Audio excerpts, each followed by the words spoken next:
And we are live. Hello, everyone, and welcome back to Heroes Never Die, your one stop spot for all things Overwatch. I am your host, Timely Drunk, and tonight, in episode 240, we are fresh off the heels of the June Joust tournament.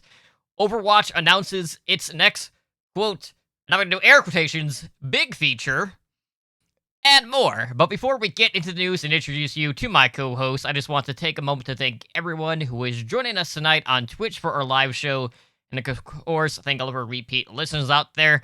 So joining me tonight, as always, is my co-host, editor, and Ed. We are a week out from the wrap up of like the mid season point for the Overwatch League. Really exciting tournament cycle for the June Joust over like the melee comparison sakes. And it's really shaken things up quite a bit, knowing that we now have this budding rivalry stewing between the Dallas Fuel and the Shanghai Dragons. And now we also got a little bit of hint at what's to come, kind of like bigger picture for what the future of Overwatch is going to be, at least from a more casual perspective, with the announcement that they did drop as well. Yeah, it's we saw some great matches. I didn't catch all of them Mm-hmm. this past weekend because I'm going through two separate moves at the same time. So it's been a little chaotic, to say the least. But I'm catching up on a lot of these recaps, and things are just as chaotic as always. And that's what we've kind of come to expect. Right? And it's just fun all around. Yeah, it's definitely been a pretty good week overall, just in regards to some of the the recent news that we do have. So, on our last episode, you and I were talking about the experimental card that had dropped here a couple of weeks ago. And of course, since that episode, that patch did go through live. Now, normally we kind of like go through the cycle with the experimental card where there's no tweaks to it. All of the changes basically get patched live, and there's nothing really additive being included with that. But in this situation, we actually have a change to a couple of ultimates within Overwatch, with the ultimate cost being changed for two heroes.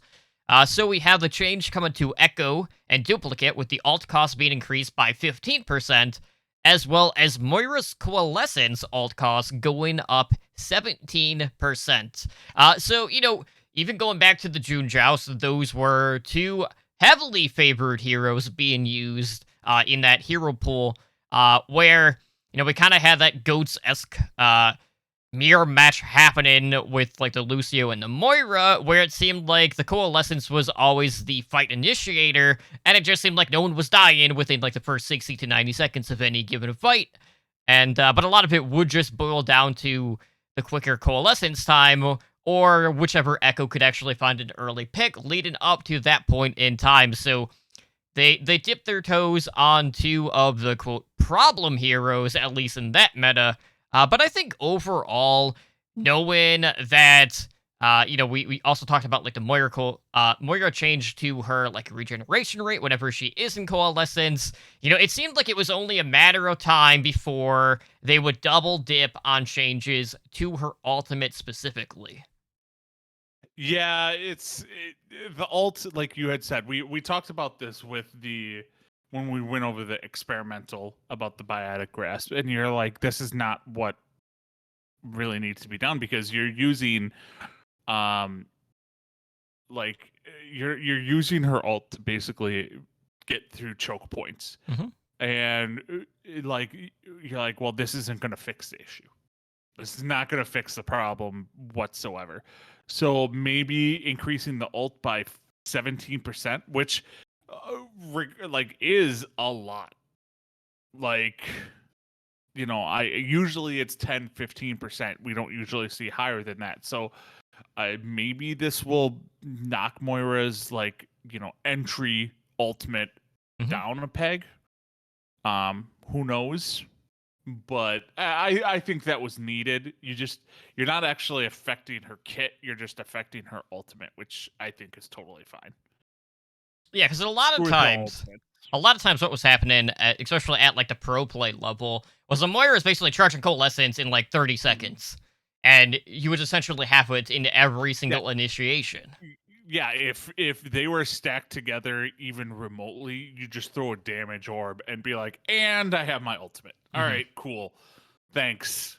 That's a win-win situation for me. Um, and the same can be said. I mean, you know, Echo as well. Echo's as powerful as Echo's ultimate is. I like that. I want them to up Baptiste's ultimate charge as well, because that seems to be coming up a little bit too much. But beggars can't be choosers. So we'll go one at a time. Yeah, well, they at And least. the McCree Mhm. change actually is pretty significant. I was watching IDDQD Okay. on Volskaya, and McCree, like, okay, and this is very niche and not that big of a deal to some degree. But all right, if you're on defense on Volskaya on point A, you know the little hut right in front of the point Mhm. that people like to like get out onto, your roll will not get you there anymore. So you can't get onto that roof anymore. You need to either A, have somebody like a Mei who can boost you up, or you're just shit out of luck. Good I to know. mean, that's a very niche thing, but you know, I like these changes. I like the simple fact that they're just making changes from time to time. I'm surprised we haven't gotten an experimental card this month yet. Well, I mean, the last one did hit towards the end of the month, so I'm not too Yeah, surprised. it's been about over 2 weeks. Mhm. 2-3 weeks since we got our last one. So We'll probably have I another one by imagine our next episode. by next week we will have another one because they're not going to do anything over the 4th week. Mhm. So All right, well, let's talk about the bigger news for general Overwatch, and that is the announcement of crossplay. Now, this is the next big feature coming to Overwatch, and this is the one that they had kind of been hinted at. And if I recall correctly, we had talked about crossplay very recently on the podcast, and like, okay, like what are some of the things that they could do? Now, I will stress this: it is crossplay, not cross progression, which is two completely different things. That is something that they are exploring, but it is not going to be something that is going to be implemented when crossplay launches. All right, so basically, what does this mean for Overwatch? Well, it's going to allow players on different platforms and regions to play select game modes together. There are some limitations to it.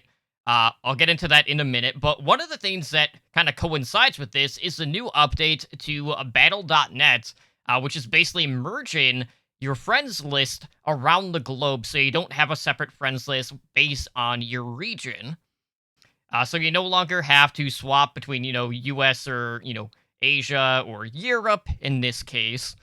So we have the console players being able to create a Battle.net account, and then they have to link their console over to the account. And with this, we'll also be getting one golden loot box to everyone who has a connected account with this, which should be everyone basically at this point. now, okay. Oh, whoa! I have a question about this. Mhm. All right, is this live right now? The Battle.net change or Yeah, crossplay? crossplay is not live as of right now. No. No. So because they said that PC players don't have to do anything, Right. but do we still get a free golden loot box? Yes, because you have a Battle.net account. Okay. All right. Just making sure. Because if not, we freaking riot. Because that's the only thing I care about at this point with cosmetics is a legendary item. Mhm. So, all So, right, so, continue. so getting back to the limitations, as I said, this is going to be active in select game modes. Crossplay will not be active in competitive. So we're talking To some degree. We're talking quick play. We're talking arcade mode. I think the only exception on the competitive side would be in a competitive mode that is only in arcade. No, so they did list that PlayStation and Xbox will be allowed in the same competitive lobby. Okay, so the console pool Mhm. is active for crossplay competitive, but Yes, but nothing Switch is not combined. included with that. Okay. So, which to me makes sense. Switch is it's to some degree, yes, it's a console, air quotes. It's not really a console. Let's be real. Like it's been like, hey, we're comparing PlayStation, Xbox, and Game Boy. hmm Like that's essentially what it is. So yeah, you can include Switch with PlayStation, Xbox, but I completely agree with the PlayStation and Xbox being able to play in the same competitive lobbies. And then I assume we don't know for sure, or I haven't seen where they said this is PC players can opt out of joining quick play lobbies with console players. Because that's how it's been in other games hmm that have introduced crossplay. Like you can opt out of it.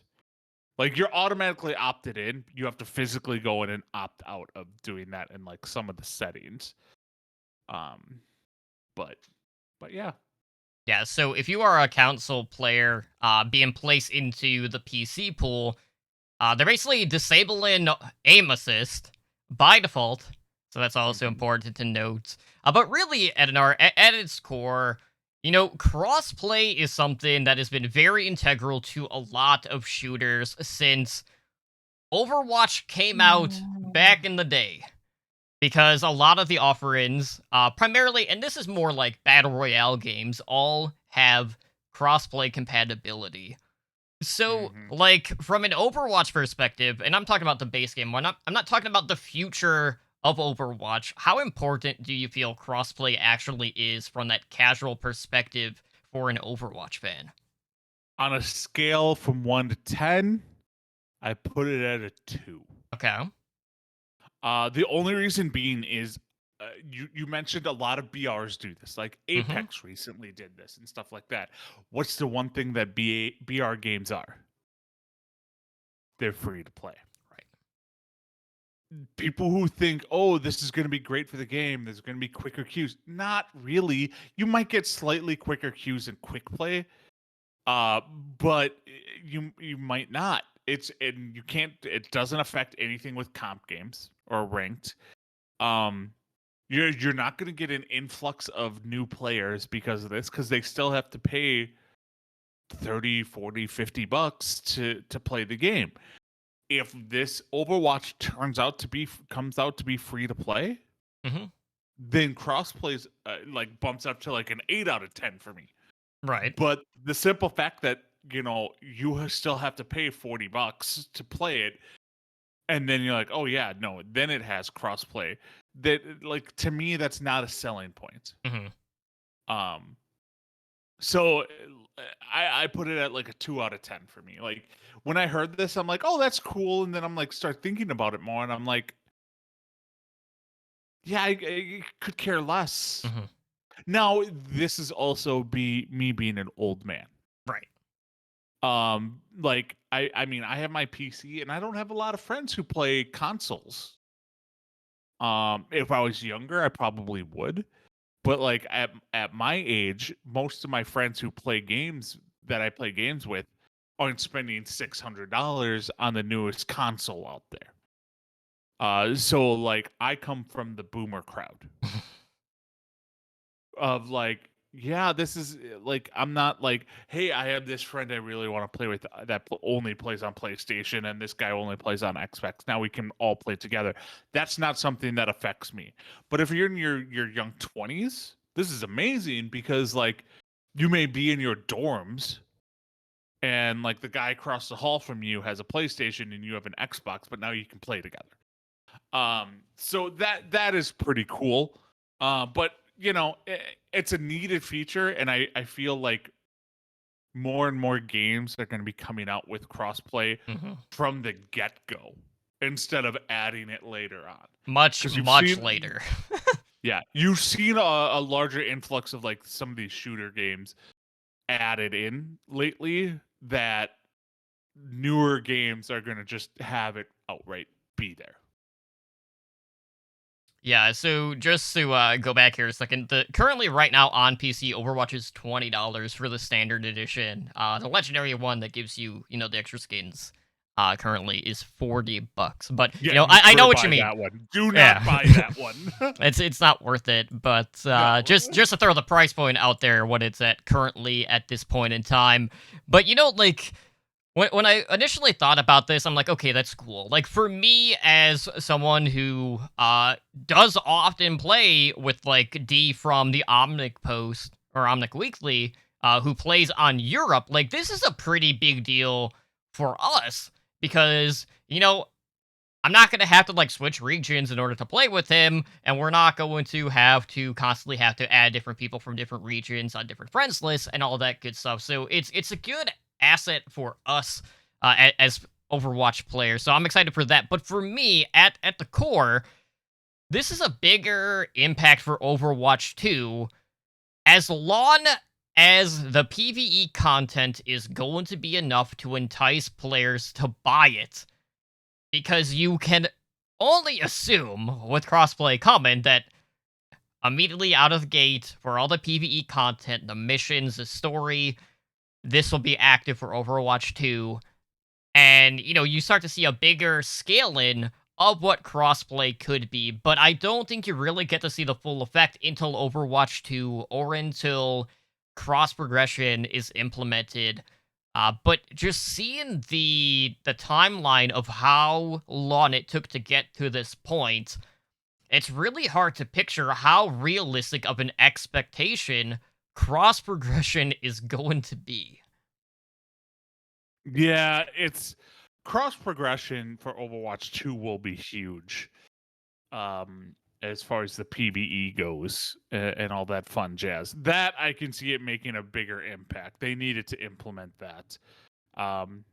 This my thought, my 2 out of 10 was purely for the PvP side of things. Not taking Overwatch 2 because you know what? We might get a next gen console by the time Overwatch 2 comes out. We might have PlayStation 6 before we get Overwatch 2. Well, we'll have the Switch Pro. Yeah, well, that wasn't announced. All right, what's going to be the Xbox 2, not the Xbox One? It will be released by the time Overwatch 2. That's when they're going to release it. It's going to be the feature game for Xbox 2 and PlayStation 6. So I don't think we're that far off. Small amount of sarcasm there. Only a little bit. But yeah, for the PvE scenarios, that I can see that being a bigger deal. Right on. So let's talk Overwatch League. So we got a bit of sad news this past week in regards to one of the Overwatch esports giants stepping away and dissolving. And of course, I am talking about Runaway, who have disbanded their Overwatch team, which was their last active team competing in esports after they had disbanded their League of Legends team earlier this past year. Now, for anyone who has followed Overwatch esports, back in the day, you obviously know Runaway. This is a team that has been competing since 2016. And this is a team who had gone on to become one of the most iconic esports teams in Overwatch history. We're talking about the team who has played in the most Apex finals back when OGN was still a thing. They won the most Contenders Korea titles, and they had a laundry list of players who would eventually become Overwatch League call-ups. So, we're talking, there's quite a few. You have Hureg, Soaminsu, Slime, Twilight, Janu, Stitch, Bumper, Hoxel. More currently, you have Yaki, Gangnam Jin, Lee Jae-gon, Mag, Assassin. I think that's, like, all the current ones. You also have, like, the current head coach for the Florida Mayhem, Kuki, who had also been coaching the Runaway squad before getting that call-up. And of course, we had the bulk of the former Vancouver Titans back when they were dominating the league, which was really cool to see if you followed Runaway from Contenders Korea into the Overwatch League. But man, Ed, like this news definitely hit me. Yeah, it definitely was a kick in the teeth. Because like Runaway is probably them and Fusion University are the two most recognizable contenders teams in the world. I think you're looking at those two teams. It sucks, and Runaways was always the fan favorite. It sucks, but I get why they're not gonna stick around because again, Overwatch Tier 2 is not something that is very much invested in. Mhm. Now, South Korea might be different. The interesting thing I took away from this article and from their announcement is that the switch over to YouTube really affected them negatively. And that's not something I would have initially thought of, but makes sense. Like it has to be streamed on YouTube. It can't be streamed on personal channels or anything like that. Like they have to stream it on YouTube. So the rights went over there, and that was pretty brutal. Also, yes, they got all this amazing talent for the Overwatch League, but it's not like that talent came cheaply. Hmm. It just sucks, but this is bound to happen. They were not linked. They were not tied with any organization, so it was an independent tier 2 esports team. Those do not last long. Across. Well, most don't last as long as Runaway did either. I mean, because what happens is they get bought out by Mhm. like the actual esports organization, and this is one that just didn't. And it sucks, but you knew it was not going to last that long. Yeah, and at Runaway's core, this was always a family-oriented team. Mhm. You could see the bond. Runner and Flowervin definitely had a very unique relationship with everyone that had been a part of that organization. And I know there was a series of translations being done from their stream, and they did touch up on how they were having to kind of like stream on Twitch in order to keep the organization afloat or just to keep it operating. And Runner basically got into a situation where he didn't feel like he could give the organization enough attention or as much as he would like to, where he would have to focus primarily on his streaming and then everything else would kind of come second to that. And that's not what he's about. That's not the type of person that he is. If he's not able to put 100% into the team, he was just at that point where it was better to, step away from the scene. So they didn't close the door completely. The option is there to return in the future, but, it's definitely a somber moment for OG Overwatch fans across the world. And, Runaway was home to some of the most iconic moments in Contenders Korea and Apex, and that was really what brought me into competitive Overwatch as an esport as well. So this one definitely has hit me harder than really any other announcement outside of obviously what happened between the Titans Runaway roster with the Overwatch League. So it's bittersweet. Yeah, it's sad to see them go, but you knew it was coming. Eventually, you knew it was coming. Mm-hmm. So, yeah, it sucks. But, like you said, it's just going to happen. Absolutely. So let's shift gears and talk Overwatch League. We have the introduction of expansion of the IBM Watson Power Rankings. Now we have the addition of Hero Rankings to this. So just like IBM Watson in regards to their initial Power Rankings, they got like 360 data points determining hero ranking scores, with new rankings being published on the official Overwatch League website Mondays throughout the remainder of the season. So basically, you go in. This is part of the normal power rankings, and you got tabs for role rankings, and then you could filter it based off of specific heroes to see which player is, quote, the best on each hero within Overwatch. And, I don't know all the metrics that they're using. I do feel like there are going to be certain heroes that are going to be harder to obtain what, like, a good Mercy is, for example. Because you look at the Mercy rankings, and there are only 2 players in the Overwatch League that have a score of over 100. Where, like, everyone else is different for the other heroes. I prepare to bleep me or whatever you need to do. Nope. I fucking hate this. This is the worst shit ever. Like, it's one of those. This type of hero ranking, power rankings, is the most clickbaity shit that I've ever seen in my life. Because it does not matter.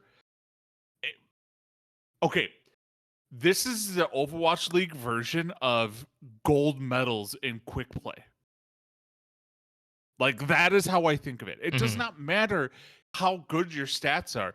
If your stats should be like, hey, you did this kills, much damage, this much healing equals 10.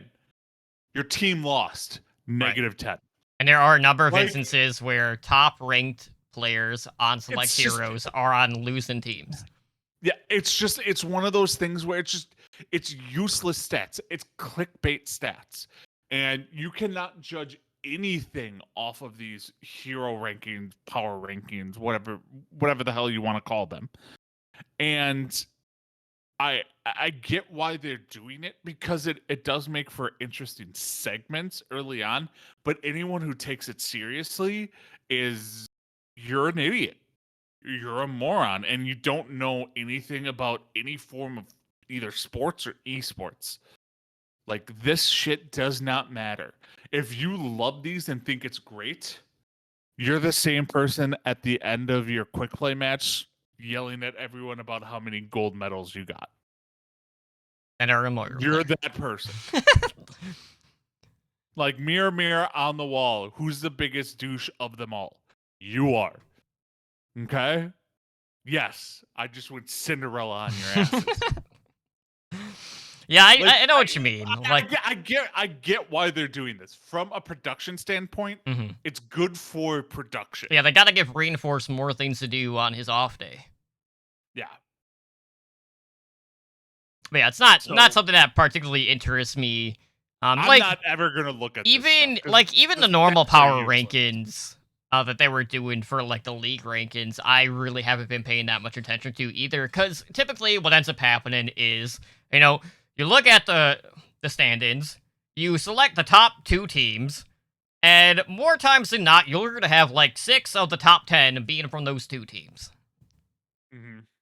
So really, the only standout would be, okay, what are the other 4 pieces out of that top 10 that actually made it that high on the power rankings at this point in time, in the course of this season? Because that tells a much bigger picture than just the teams that are dominant right now in the Overwatch League. But I agree. It really means nothing, because then you're also taking into account, okay, who won 3-0 and who won 3-2. Do you know what I mean? It's so fucking useless. I'm sorry. Like, I can't get. Well, let's move on before I get into an Ed rant that I can't back out of. Well, anyways, we got some news on a quote. I'm gonna air quote this homestand event. So we just saw one hosted in Hangzhou this past month, and now we have a homestand event coming stateside for the Dallas Fuel. Now, I'm going to preface this by saying that this is not a LAN event. By any stretch of the imagination, what is happening is the Fuel are welcoming fans back for July 9th for their match against the Houston Outlaws, and is being held at the Esports Arena in Arlington. It's a watch event. It's a watch event, yes. So the arena is going to be operating at 50% capacity for the event. And basically what's going to be happening is you'll have the Dallas Fuel there playing on this stage against the Houston Outlaws, but the Outlaws are going to be playing remotely in Houston. So it is a watch party for an online match at its core. Yeah, that is what it is. But the thing is I love this. I love this because these kind of things are becoming, even I think even without COVID, Mhm. are becoming so insanely popular. Like, yeah, I'm in Wisconsin, as everyone knows, and the Milwaukee Bucks are playing in the playoffs. One of the best things that you can do in Milwaukee at this point, and they built the new Pfizer Forum where the Bucks play with this in mind. The outside of the arena is one giant ass watch party that is just a giant like hangout, and Hmm. it's packed Mhm. every time the Bucks play because people want to go outside when it's nice out and drink beer excessively and watch the Bucks on big screens and stuff like that, and just have a great time. You don't need to be watching the game live. It's more of like, we just want to have a watch party with all the people that like other fans. It's not so much like having the Outlaws and the Fuel on stage means nothing. Like, let's be real. What does that add to it? It really doesn't. Well, I Having mean, them on it's more stage. the ambiance than anything. Yeah, Because with but the like last if one, it you was so divided because they did have a ton of Outlaws fans in the last, like, on stage match between the two. Yeah. But what I could honestly see happening is not doing these land tournaments, but doing this. So Mhm. Dallas will have a watch party where Dallas will actually play on stage at their stadium, and then Houston will have a watch party at their stadium where Houston plays on stage against Dallas. So you essentially, for each game, you have two different watch parties. So that means that you could, in all honesty, and if you continue this, like in that tradition, you don't have to have homestand weekends. Mhm. And the teams don't really need to travel at that point. I mean, they might have to for certain For matches and stuff like tournaments. that for tournaments, but for like, if it's NA, yeah, you can do exactly what you're doing now, but have both teams on stage performing in front of their fans, and you make double the money for the league and for the teams. Right. And that's really the important thing here is LAN events haven't been happening, and that extra money that would be coming through these events just hasn't been pouring in due to COVID. So this is the first step. Like, this is Mhm. how they're going to start bringing people back into the arena. This is how they're going to cycle money back into the team with merchandise and ticket sales and all of that stuff. And plus, when you take away like the rest of the teams that would have been competing if it was like a traditional homestand event, it just gives the organization just more one-on-one time with their actual fan base, which is also a huge ordeal too in this case. So I don't hate this. Like, the price points for this event, the tickets starting $15. And I will say, like, across the board with the Overwatch League, the event ticket prices in the past for the homestand events are pretty damn affordable when you compare it to like other events or venues or like sports matches or concerts, things like that. So to see that sort of like threshold still being put in place is a very promising thing. And I hope that they're going to be able to sell out. By the looks of it, based off of what Hastro's been saying, like, they're expecting this thing to sell out, and most of the tickets have already been sold at this point as of a recording tonight, which is great to see. So, Yeah, and they're only $15 a right, ticket. Like, it's I would cheap. pay. I mean, $15 is less than what I paid for a fucking movie. Like, and you can open up early. They're opening up the doors early, so you Mhm. can watch the first matches. So you basically can get a whole day of Overwatch, OWL watch games in for $15, surrounded by fans Mhm. in a fun environment. Like, this. If I was down in Dallas, this would be the biggest no brainer. Right. So now my big question is, how soon are we going to see more teams doing home events like this in the near future? And more importantly, what are teams going to do to differentiate themselves with the way that they present Overwatch, because we all kind of like got used to the old Overwatch Arena and how that was set up and how much interactivity there was in regards to the lighting and the staging. I want to see what unique spins the Overwatch League teams are going to have on their home turf to really separate themselves from the pack, because, we've seen some really cool stuff in the past. Some teams have like their own like cosplayers that they bring in for the events, which is always cool to see. And I know, Dallas had been one of those in the past. So I'm just excited, like, getting to see the home crowd in Hangzhou was cool. And, that actually was a homestand event. But, this is just the start of more to come. And, you can guarantee we're going to be seeing more of these home events throughout the rest of the season. It's just a matter of how many are we actually going to be getting over, the next couple of months. Yeah. The only thing that I want a team to do is I want them to do an outdoor event. Okay. That is what I want. I want an outdoor event. Because I think that would be great for the theatrical part of it. Mm-hmm. And you can obviously bring in more people and stuff like that. I guess my perfect example to that is if you look at the NFL draft. The NFL draft has historically been held. Day one of the NFL draft has been held indoors, and like when they're in Chicago, like day 3, they held it outdoors. But if you look at Nashville, what they did in Nashville, they held the entire draft outdoors, and it was insane. And more people show up, and they treat it more like a party and have fun and do things better. I want one of these teams to hold like an outdoor event. Mm-hmm. And maybe that's like it would have to probably be Houston, Dallas, LA. I don't know about San Francisco. But I'd say one of those 3 teams, they would need to do it. The other thing, and I've been pushing this, is Florida. I think the Florida Mayhem should do something with Disney to perform at the Disney Arena up in Orlando. So, but this is all just like if I had a wish list. Mm-hmm.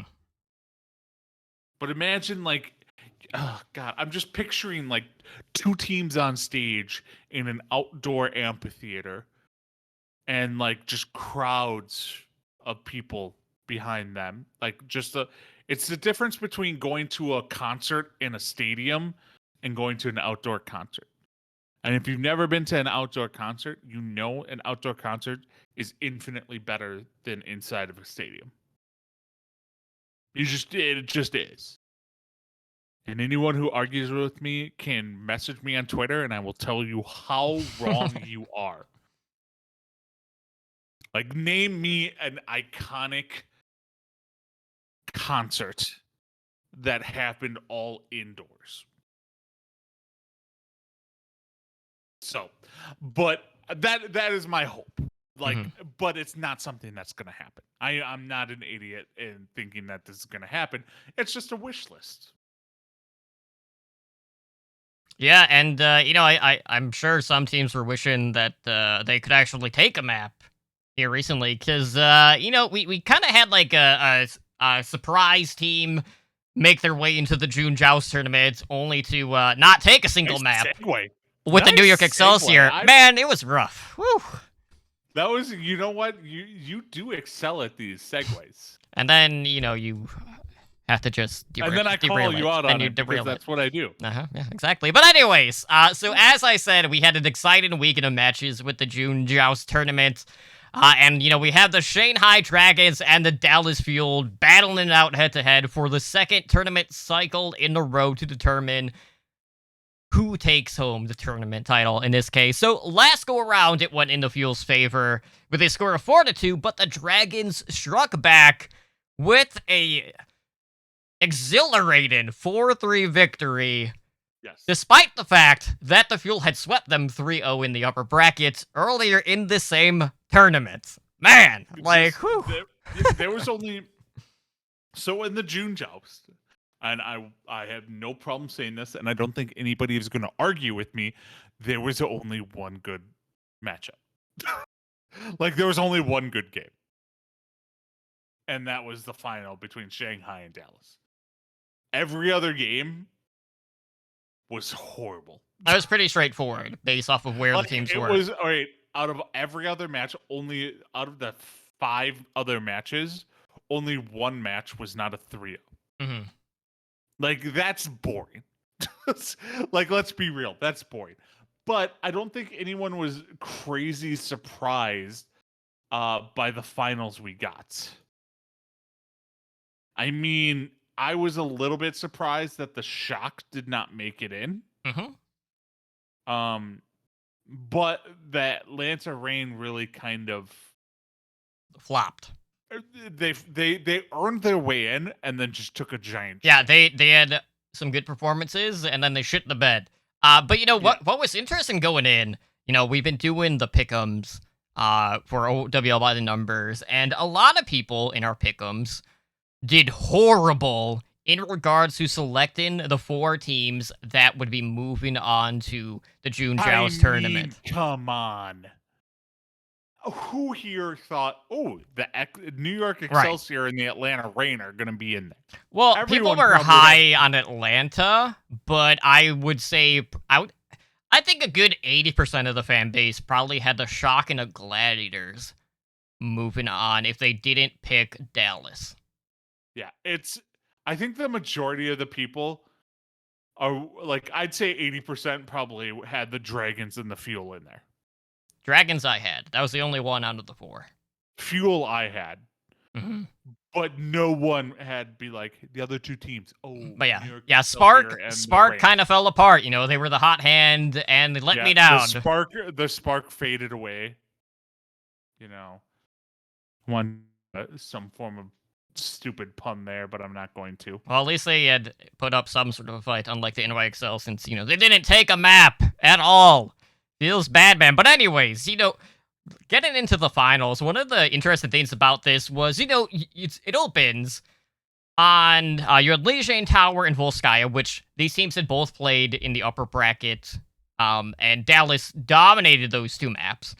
So, you know, you got that feeling of deja vu where we were starting to, like, mirror the match that they'd already had, where you're like, all right, this is going to be pretty quick. It's going to be a 4-0. We're just going to move on, and Dallas Fuel, by far, top team in the Overwatch League, and we're going to be done with it. You know, the comparison between NA and APAC just isn't a discussion anymore. NA dominates, despite the fact that it is a Korean team. That's besides the point.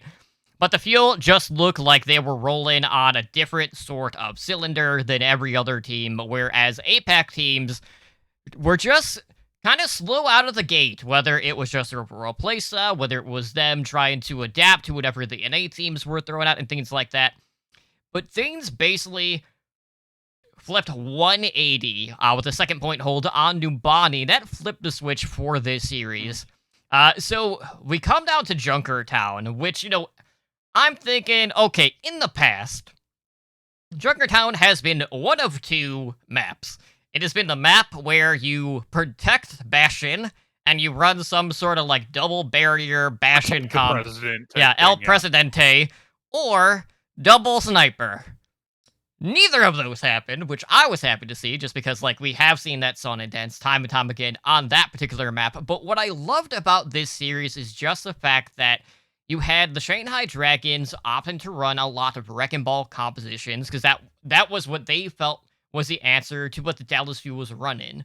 And then we got towards the later ends, we got to see their mirror match, which Shanghai had struggled with in the past, but they ended up winning. And then when you got to Junkertown, everyone's just like, all right, we're just going to keep throwing different looks. And it was just that rock, paper, scissors gameplay of counter versus counter that we really like to see. And in the end, you know, the Dragons, they didn't complete the map. You know, Fuel had a clear win condition. And, you know, Junkertown is a map that isn't always finished. There's a lot of times where you either finish or you're held on point A. Yeah, I don't think there's really that much of an in-between on Junkertown. Right, except it's in like, this map. you're gonna finish, or you're gonna get real close to finishing, or you're not getting to the first point. Mm-hmm. Like you're not getting stuck between point A and point B. Like that's just not something that really happens. So it was nice, but yeah, I mean, it's nice to see these changes in the comps that they were playing, but man,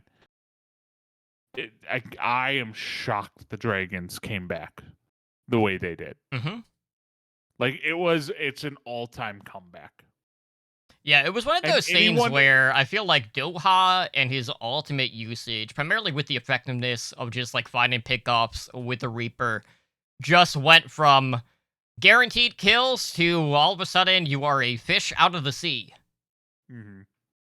Also, I want to throw this out there. Anyone who's like shit talking Fearless Mm-hmm. because he was the old tank and Fate's the new tank. Shut up. Just it's not a main tank issue. Mm-hmm. This was such a close matchup. It could have gone either way. If Dallas would have won the match, it would have been like the Dragons should never have gotten rid of Fearless. Fate is a downgrade. Well, they won Junkertown. Fate's an upgrade. Like, no, stop that. I don't like. These are the hands down the two best teams in the Overwatch League right now. Yeah, they are in a tier of their own. I think the Fuel are better than the majority. Like I actually think Fuel is in a tier of its own above the Dragons because the Fuel don't have that hit scan player and they have a handicapped comp a lot of the times. Mm-hmm. So like I think Dallas is actually playing at probably about 80 to 90% of their capacity that they could play if they had a real hit scan player. Yeah, I guess it all boils down to if you're really good at doing one comp and you're able to take it to consistent finals, how much does that outweigh or compare to having a little bit more versatility in regards to hero pools? Because, yes, Dallas Fuel, at this point in time, does not have their hit scan player. Pine does not have his visa approved as of yet. I know people were asking if Pine was going to be there for the homestand event that Dallas Fuel is coming on, and Hasher basically said, that depends on the approval process. But, Pine might not even make it for Summer Showdown at this point in time, so we don't know. Yeah. But I know what you mean, because right now, the Dallas Fuel only have so many different looks because they don't have that true hit scan player. Yes, we have seen times where Doha has come out on Soldier 76 to play legs and go on odd flank angles for whatever reason with his tactical visor. But, you've gotten to see more flexibility and more options just through and through from a team like the Shanghai Dragons or some of these other APAC teams. But I don't think any of the other NA teams at this point in time have really challenged the Dallas Fuel to the point where they've been extremely uncomfortable or they've been able to match them in the mirror composition. So I don't think right now is any reason to sweat if you're the Dallas Fuel, regardless of if hero pools are intact or not, which for this next tournament cycle and the qualifiers everyone is open to be played. There is no hero pool. Mm-hmm. Also, I just linked it to you, Totem. I want everyone to go to the Overwatch League page and look at the pictures of the players and tell me that Fielder from the Dallas Fuel does not look like the most angry, upset person in his photo of all time. Like that looks like a comic book style frown face. Mm-hmm. And speaking of which, that kind of reminds me, Kevster is with the LA Gladiators now, no longer playing on Pain. They did do a video for his face reveal. I did, which was pretty comical. I was actually expecting more. I was expecting something more. I'm gonna give them a D for the face reveal of Kevster. That it just didn't live up to the hype. Yeah. But I did like the touch of having to wear the Genji mask in order to get the facial recognition. That reminded me of the Avengers, and when Thor was trying to in Thor Ragnarok when he was trying to get onto the ship. Hmm. He's like, strongest Avenger. Strongest Avenger. Point Break. Damn you, Stark.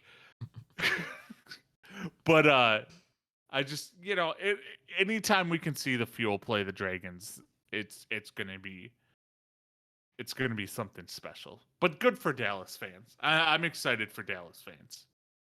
Yep, they got their event coming up. They got 2 league points for being a runner up, as well as $70,000. Dragons took home top prize, which was 100,000, and 3 league points. And I believe Shanghai overall right now has a 1 league point lead over the Dallas Fuel at the midway point of the Overwatch League. Sure, I'll trust you on that. This scoring system has been wonky to me since they announced it. I know. It's completely different than the norm. But just as a reminder, the Overwatch League is back on June 25th. So that will be next week. So this is the second week off, and that's been the traditional cycle that we have seen throughout the tournament play this year, and that's going to continue here moving forward. But, that's basically it, Ed. Like, that is all of the news. We did have some couple, Overwatch League, roster changes from, coaching perspectives. I know there's been a lot of shuffling around over in APAC on that front. That's been posted in our Discord. I didn't really add it to the show notes just because we can't really talk about it too much. One, because of history, and two, because we don't really know don't catch a about lot. any of them. Yeah. Mm-hmm. It's like, hey, this person got made an assistant coach. Cool. I know nothing about them. Right. So the big question is, what sort of improvement, if any, will we see? And will Kevser being with the LA Gladiators officially, being with the team, increase their viability as a team moving forward? So, we got a couple of storylines to watch, as well as, just seeing if we get to see Pine anytime soon, if he does get his visa approved, if at all, because you never know nowadays. But, for now, we can kind of enjoy ourselves. Having a couple of weeks off has given me time to watch a little bit of Contenders. So, of course, I've been tuning into some of the Fusion University matches. Unfortunately, today, they lost to British Hurricane.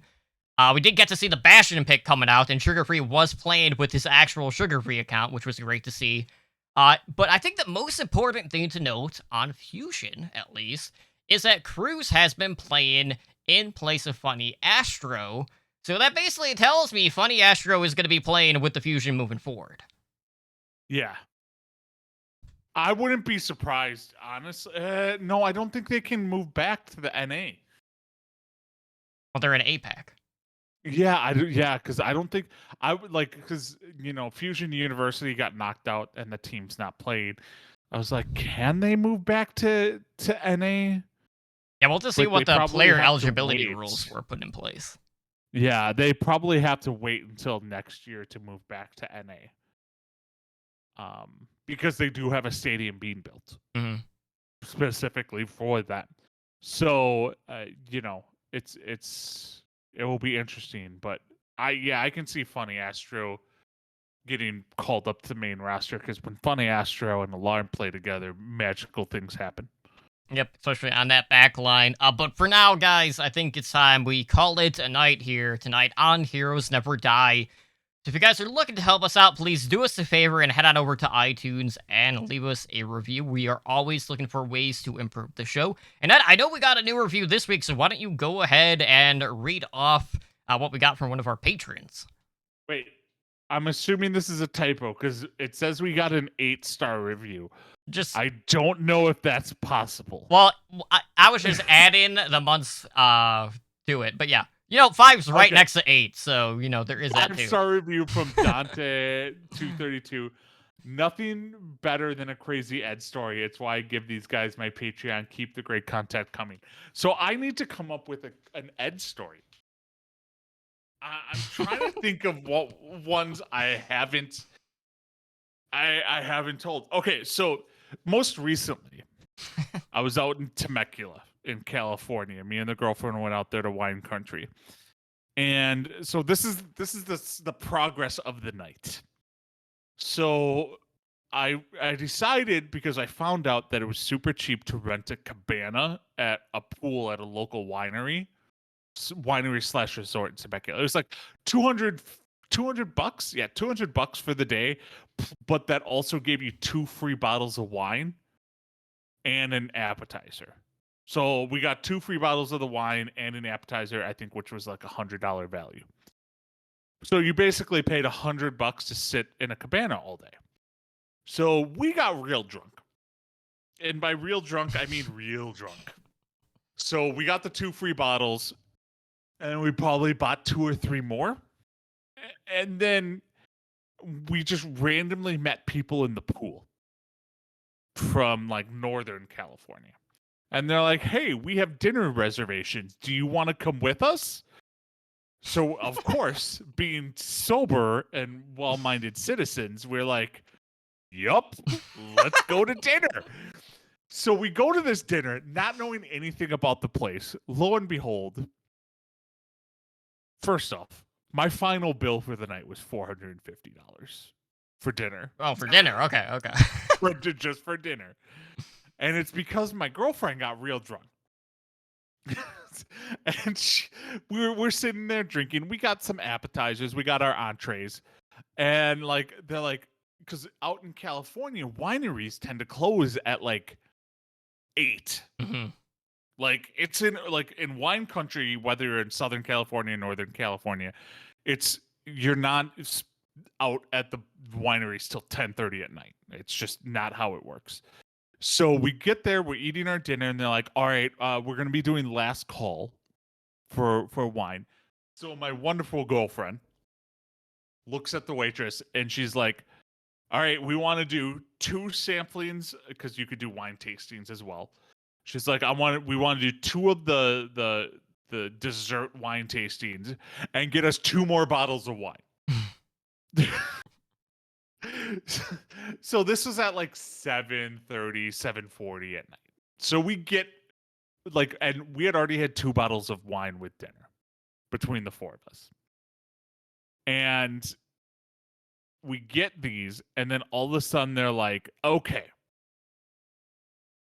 At 8:15 or 8 o'clock, they're like, okay, we're closing the dining room. Like, well, fine, we'll take our bottles of wine and we'll go sit out on the patio. So we're out sitting on the patio, and then they come out and they're like, you need to leave the premise. They're like, if you don't leave in the next 5 minutes, they're closing the gates and you will be locked in. And I'm like, well, shit. So here we are. We're literally just chugging wine at this point. So between the 4 of us, we probably chugged a bottle and a half of wine in under 10 minutes between the 4 of us. Nice.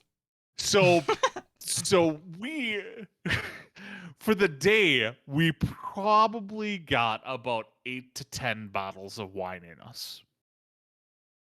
And you know what? By 9 o'clock, 100% passed out drunk beyond all belief. And no, we were not driving. Mhm. We did not drive.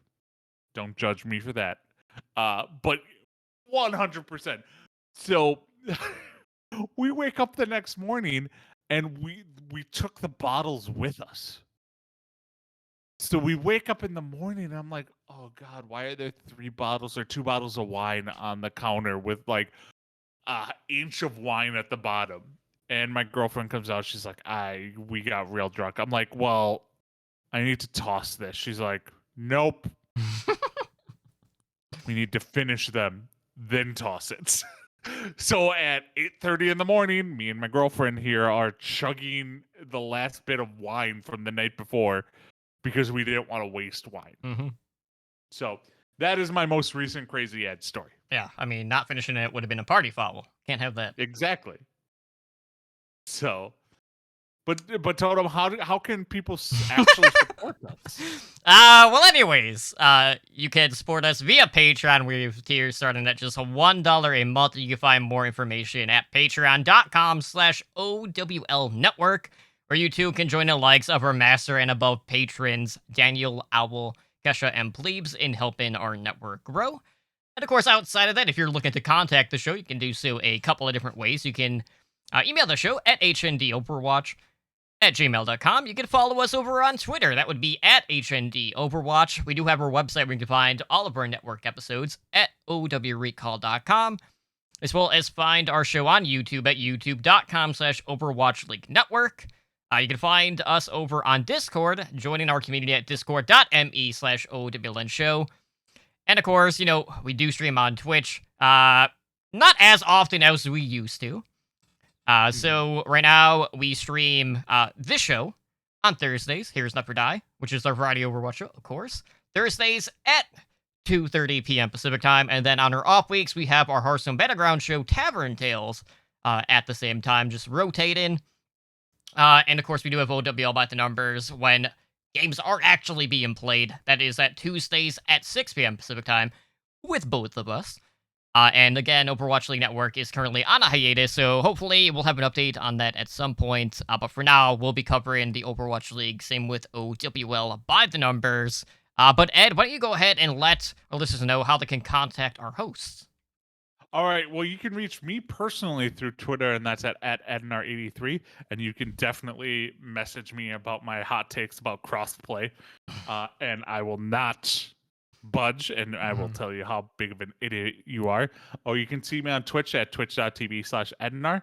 And then Totem, what are your personal, all that fun jazz? I mean, I'm basically on Twitter at Totally Drunk, and my horror podcast, Handle with Scare, is back as of this past week.